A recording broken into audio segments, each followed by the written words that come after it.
الحمد لله نحمده ونستعينه ونستغفره ونعوذ بالله من شرور أنفسنا ومن سيئات أعمالنا من يهده الله فلا مضل له ومن يضلله فلا هادي له وأشهد أن لا إله إلا الله وحده لا شريك له وأشهد أن محمدا عبده ورسوله أرسله بالحق بصيرا ونذيرا أما بعد أعوذ بالله من الشيطان الرجيم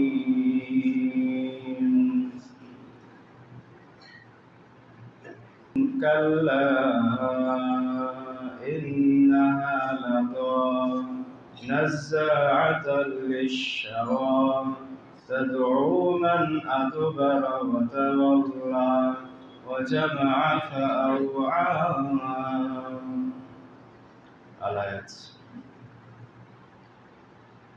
قال النبي صلى الله عليه وسلم يا أيها الناس أفشوا السلام وأطعموا الطعام وصلوا الأرحام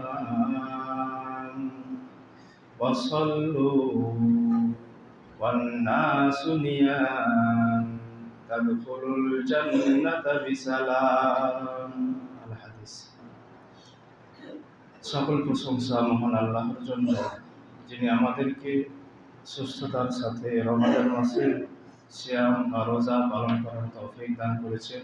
সেই আল্লাহ সুবহানাহু ওয়া তাআলার প্রশংসা করি, সকলে বলি আলহামদুলিল্লাহ। শতকোটি দরুদ সালাম বর্ষিত হোক মুহাম্মদ রাসূলুল্লাহ সাল্লাল্লাহু আলাইহি ওয়াসাল্লামের উপর। আল্লাহুম্মা আমিন। আল্লাহুম্মা সাল্লি আলাইহি আল্লাহুম্মা বারিক আলাইহি। প্রিয় মুসল্লিগণ, আজ আমি আপনাদের সম্মুখে সাদাকা বা দান এবং তারাবির সালাত সম্পর্কে সংকীর্ণ সময়ের মধ্যে কোরআন এবং হাদিস থেকে আলোচনা করার চেষ্টা করব ইনশাআল্লাহ। ওয়া মা তাওফীকি ইল্লা বিল্লাহ। রাসূলুল্লাহ সাল্লাল্লাহু আলাইহি ওয়াসাল্লাম বলেন, হাদিসটি রয়েছে সহিহ ইবনে হিব্বান দ্বিতীয় খণ্ড হাদিস নম্বর 242। আল্লাহ রাসূল সাল্লাল্লাহু আলাইহি ওয়াসাল্লাম বলেছেন, ইয়া আইয়ুহান নাস, হে মানুষ সকল, হে মানুষ সকল, আফসুস সালাম, তোমরা সালামের প্রসার ঘটাও। সালামে কি করো? প্রসার ঘটাও। ওয়া আতইমুত তাআম, এবং অভাবী যারা, অভাব দুঃখিনী যারা বা অভাবগ্রস্ত যারা, তাদেরকে খাদ্য দান করো। ওয়াসিলুল আরহাম, আর আত্মীয়তার সাথে সম্পর্ক অটুট রাখো, বজায় রাখো। আল্লাহ রাসূল বলছেন, ওয়াসাল্লু, এবং সালাত আদায় করো। ওয়ান নাসু নিয়াম, যখন মানুষেরা রাত্রে ঘুমিয়ে থাকে তখন। তাদখুলুল জান্নাতা বিসালাম, তাহলে তোমরা নিরাপদে জান্নাতে প্রবেশ করবে। প্রিয় মুসল্লিগণ, উক্ত হাদিসে রাসূলুল্লাহ সাল্লাল্লাহু আলাইহি ওয়াসাল্লাম 4টি আমল সম্পর্কে বলেছেন। এক নম্বরে আল্লাহ রাসূল বলেছেন, 4টি আমল সম্পর্কে বলেছেন, যে 4টি আমল বর্তমান সময়ে অধিকাংশ মুসলমানরা এই আমলগুলো থেকে দূরে রয়েছে বা এই আমলগুলো করে না। এক নম্বর কি? আল্লাহ রাসূল বলেছেন, আফসুস সালাম, তোমরা সালামকে প্রসার ঘটাও। সালাম বেশি বেশি মানুষকে সালাম দাও। যখনই একজন মুসলিম আরেকজন মুসলিমের সাথে দেখা হবে, কথা বলার পূর্বেই তাকে সালাম দিতে হবে। সর্বপ্রথম তাকে সালাম দিতে হবে। দুইজনের মধ্যে যেই ব্যক্তি প্রথম সালাম দিবে ওই ব্যক্তি হলো আল্লাহর কাছে উত্তম ব্যক্তি। অথচ দুঃখজনক হলো এটাই সত্য যে একজন মুসলমান আরেকজন মুসলমানের সাথে দেখা হওয়ার পরে সালাম দেয় না, সালাম দিতে জানে না। এমনকি এ কথাও বলা হয়েছে যে যখন দুইজন মুসলিম এক জায়গায় হবে, যখন সালাম দিবে, তখন উভয়ের প্রতি ভালোবাসা মহাব্বত বৃদ্ধি পাবে। প্রিয় মুসলমান, অথচ আজ আমরা সালাম দিতে জানি না, যেখানে রাসূল সাল্লাল্লাহু আলাইহি সাল্লাম বলেছেন তোমরা বেশি বেশি সালাম দাও। তাহলে এটা এক নম্বর। দুই নম্বর, আল্লাহ রাসূল বলেছেন ওয়াতিমুত তাআম, অভাবী যারা, গরিব দুঃখিনী যারা, তাদেরকে খাদ্য দান করো বা দান করো। সেটা খাদ্য হতে পারে অথবা টাকা পয়সা, যে কোনো জিনিস হতে পারে, যেটা তাদের অভাব রয়েছে সেটা তাদেরকে দান করো। আচ্ছা, আমরা কি দানের বিষয়ে অগ্রগামী নাকি আমরা পিছিয়ে রয়েছি বলেন তো? অধিকাংশ মুসলমান দানের বিষয়ে পিছিয়ে রয়েছে, দান করতে জানি না আমরা। এই যে রমজান মাস, এই রমজান মাসে দান করলে যে কত বেশি নেকি হবে আল্লাহ সুবহানাহু ওয়া তাআলাই বেশি জানেন। এটা বলা যাবে না যে 10%, 20%, 30% বেশি নেকি হবে, এমনটা নয়। আল্লাহ সুবহানাহু ওয়া তাআলা খুশি হয়ে অনেক অনেক বেশি তাকে তার আমলনামায় নেকি দিবেন। অথচ আমরা দান বিষয়ে পিছিয়ে রয়েছি। দান এমন একটা বিষয়, দান এমন একটা আমল, যে আমলের আলাদা একটা পাওয়ার রয়েছে, ক্ষমতা রয়েছে। কিসের ক্ষমতা? আজকের আলোচনা শুনলেই বুঝতে পারবেন। তো দান করতে আল্লাহ রাসূল সাল্লাল্লাহু আলাইহি ওয়াসাল্লাম উৎসাহিত করেছেন, দান করতে বলেছেন। কিন্তু আমরা দান করার সময় কৃপণতা কৃপণ হয়ে যায় বা বখিলতা দেখায়, দান করতে চাই না। আবার অনেকে রয়েছে দান করে, কিন্তু দান করার জায়গাটা যেখানে দান করা উচিত সেখানে দান করে না। যেমন মসজিদ মাদ্রাসাতেও হাজারো টাকা দান করছে, 10-20 হাজার টাকা দান করছে, কিন্তু তার বাড়ির পাশে একজন অসহায় ব্যক্তি পড়ে আছে, সে টাকার অভাবে, টাকা পয়সার অভাবে তার সন্তানকে ডাক্তারখানা নিয়ে যেতে পারে না, অথচ সে তার পড়োশিকে দান করে না। সে ব্যক্তি ঈদ বকরা ঈদে তার ছেলে মেয়ের জন্য, তার সন্তানের জন্য নতুন পোশাক ক্রয় করতে পারে না, অথচ ওই ব্যক্তি মাদ্রাসাতে 20 হাজার টাকা, মসজিদে 10 হাজার টাকা দান করছে, কিন্তু তার পড়োশির দিকে খেয়াল রাখে না। এটা উচিত নয়। আপনার দায়িত্ব হলো যখনই আপনি দান করবেন তখন নিজের থেকে শুরু করতে হবে, বাড়ি থেকে শুরু করতে হবে, নিজের নিকট আত্মীয় থেকে শুরু করতে হবে। তো দান খুবই গুরুত্বপূর্ণ ইবাদত। এটা 2 নম্বর আল্লাহ রাসূল বলেছেন। 3 নম্বর আল্লাহ রাসূল বলেছেন ওয়াসিলুল আরহাম, তোমরা তোমাদের আত্মীয়দের সাথে সম্পর্ক অটুট রাখো, মজবুত রাখো। এই আমলটা আমরা করি না। সামান্য কিছু কারণে আমাদের পাড়া প্রতিবেশী বা আত্মীয় স্বজনের সাথে সামান্য কোনো জিনিসের কারণে আমরা সম্পর্ক ছিন্ন করে দিই, সামান্য জিনিসে। অথচ আল্লাহ রাসূল বলছেন তোমাদের আত্মীয়দের সাথে তোমরা সম্পর্ক অটুট রাখো, মজবুত রাখো, বজায় রাখো। 4 নম্বর আল্লাহ রাসূল বলছে ওয়াসাল্লু, তোমরা সালাত আদায় করো, ওয়ান্নাসু নিয়াম, যখন মানুষেরা রাত্রে শুয়ে থাকে তখন। এই আমলটা আমরা করি না। তাহলে এই হাদিসের মধ্যে 4টি আমলের কথা রাসূল সাল্লাল্লাহু আলাইহি ওয়াসাল্লাম বলেছেন। এই 4টি আমল থেকে অধিকাংশ মুসলিমরা দূরে রয়েছি আমরা। তাহলে এই 4টি আমল যদি করি কি হবে? রাসূল সাল্লাল্লাহু আলাইহি ওয়াসাল্লাম বলেছেন এই 4টি আমল যারা করবে তাদখুলুল জান্নাতা বিসালাম, তারা খুব সহজেই জান্নাতে চলে যাবে। সুবহানাল্লাহ, খুবই সহজে, কোনো অসুবিধা ছাড়া জান্নাতে চলে যাবে এই 4টি আমল যে করবে। আল্লাহ সুবহানাহু ওয়া তাআলার কাছে দোয়া করি, আল্লাহ গো তুমি আমাদের সকলকে এই 4টি আমল নিয়মিত করার তৌফিক দান করো, বলুন আল্লাহুম্মা আমিন। আল্লাহ রাসূল সাল্লাল্লাহু আলাইহি ওয়াসাল্লাম কেন দান করতে বলেছেন বেশি বেশি? তিনি দান করতে বলছেন আর নিজে করবেন না, বিষয়টা এমন হয়? তিনি বলেছেন তোমরা বেশি বেশি দান করো, আর তিনি যদি দান না করেন তাহলে কেমন হয় বলেন তো? না, রাসূল সাল্লাল্লাহু আলাইহি ওয়াসাল্লাম সবচেয়ে বেশি দানশীল ছিলেন। ইবনে আব্বাস রাদিয়াল্লাহু তাআলা আনহু থেকে বর্ণিত, তিনি বলেন, হাদিসটি বুখারীতে রয়েছে, হাদিস নম্বর 1902। তিনি বলেছেন রাসূল সাল্লাল্লাহু আলাইহি ওয়াসাল্লাম ধন সম্পদ, টাকা পয়সা ব্যয় করার ব্যাপারে সবচেয়ে বেশি দানশীল ছিলেন। টাকা পয়সা, ধন সম্পদ ব্যয় করার ব্যাপারে রাসূল সাল্লাল্লাহু আলাইহি ওয়াসাল্লামের মতো কেউ বেশি ব্যয় করতো না বা দান করতো না। সবচেয়ে বেশি রাসূল সাল্লাল্লাহু আলাইহি ওয়াসাল্লাম দান করতেন। রাসূল সাল্লাল্লাহু আলাইহি ওয়াসাল্লামের নিকটে যখনই জিবরিল আলাইহিস সালাম আসতেন, তখন তারপরে তিনি অধিক রূপে দান করতেন। এবং এটাও বলা হয়েছে ওই হাদিসের মধ্যে যে রমাদান মাসে প্রত্যেক রাত্রে জিবরিল আলাইহিস সালাম রাসূলের কাছে আসতেন এবং যখনই আসতেন তারপরে অধিক রূপে দান করতেন।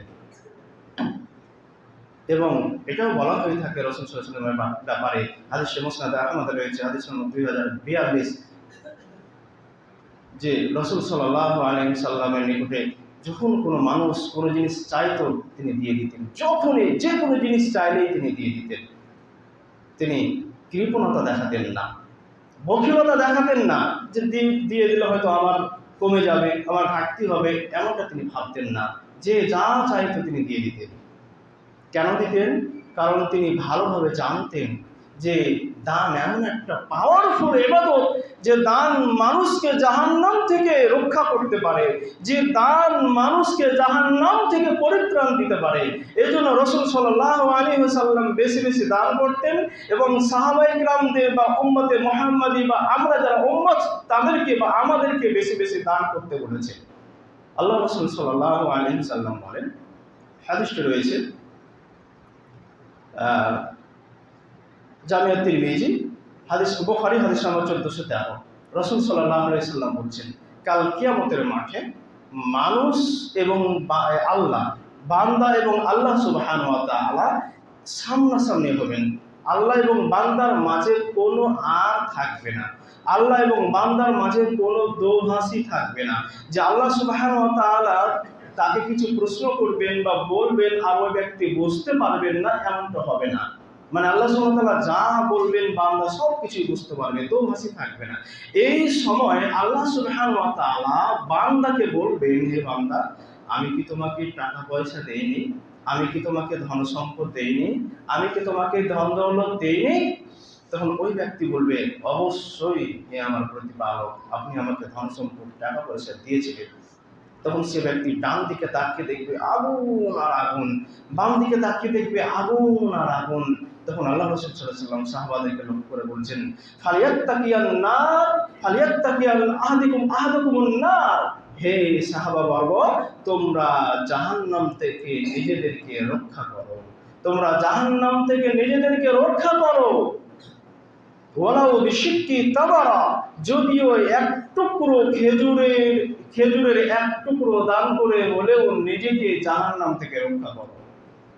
যদি খেজুরের এক টুকরো দান করার মতো ক্ষমতা না থাকে বা সেটাও না থাকে, তাহলে রাসূল সাল্লাল্লাহু আলাইহি ওয়াসাল্লাম বলছেন, ফা ইল্লাম ইয়াজিদ, সেটাও যদি তোমার না থাকে, একটা খেজুর বা খেজুরের টুকরো দান করার মতো যদি তোমার ক্ষমতা না থাকে, ফাবিকালিমাতিন তাইয়্যিবা, তাহলে তুমি উত্তম কথা বলো, ভালো কথা বলো।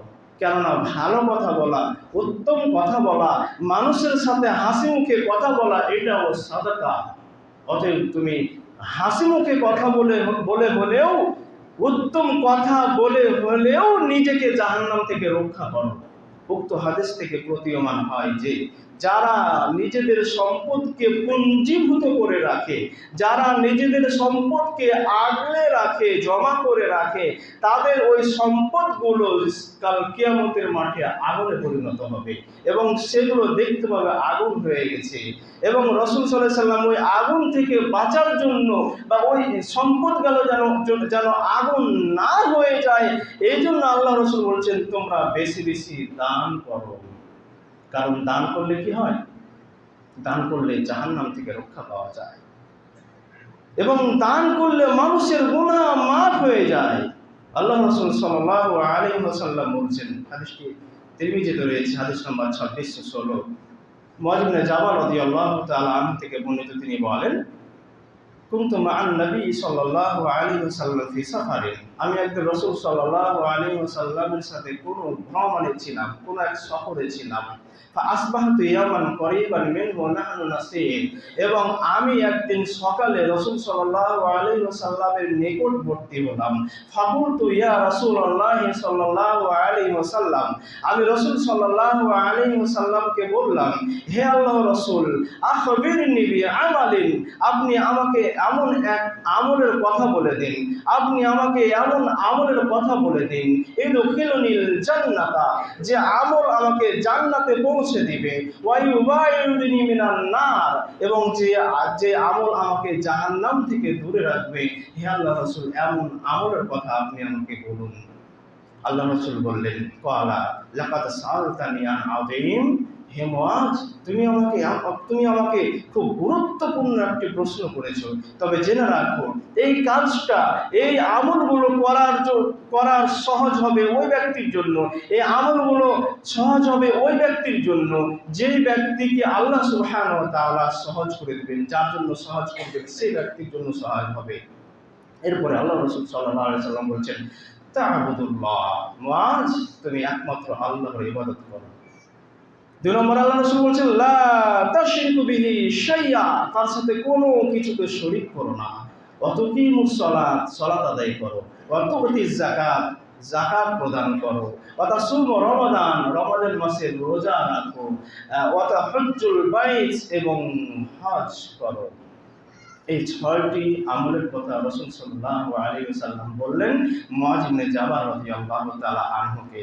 তার মানে এই 6টি আমল কেউ যদি নিয়মিত ঠিকভাবে করে যায়, রাসূলের সুন্নাত, রাসূলের দেখানো পদ্ধতি অনুযায়ী করে যায়, তাহলে ইনশাআল্লাহ সে জান্নাত প্রবেশ করবে, জাহান্নাম থেকে দূরে থাকবে। এরপর আল্লাহ রাসূল তার পরের অংশে বলছেন, আলা আদুল্লুকা আলা বিখাইরিল, আমি কি তোমাকে এমন এক আমলের কথা বলে দেব না? আমি কি তোমাকে কল্যাণের দরজা সমূহ সম্পর্কে বলে দেব না?